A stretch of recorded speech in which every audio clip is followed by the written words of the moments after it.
Wala pa ring patid ang pangampanya ng mga kandidato ngayong unang araw ng Marso, 73 araw bago mag-eleksyon 2013. Ang Kapatiran Party dadalo mamayang hapon sa Senatorial Forum ng De La Salle University sa Maynila.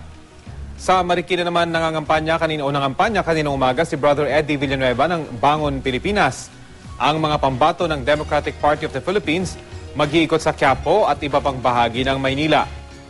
Buong umaga namang nasa Muntinlupa si Congressman Teddy Casino ng Partidong Makabayan at sa hapon ay dadalo rin siya sa Senatorial Forum ng De La Salle University. Nasa Iloilo pa rin naman ang independent candidate na si retired General Ramon Montaño, habang si Ricardo Penson ay lalahok din sa Senatorial Forum sa De La Salle University. Magbabayan-bayan naman sa Pampangang Group sortie ng Team Pinoy maliban kay Senator Alan Peter Cayetano na may sariling kampanya ngayon sa Bulacan. Wala namang kampanya ngayon bilang grupo ang United Nationalist Alliance pero may kanya-kanya ring kampanya ang ilang kandidato gaya ni naman Nancy Binay na nasa Cagayan de Oro at JV Ejercito at Migs Zubiri na nasa Bukidnon. Sina Mitos Magsaysay at si Dick Gordon naman kasama rin sa Senatorial Forum ng De La Salle University.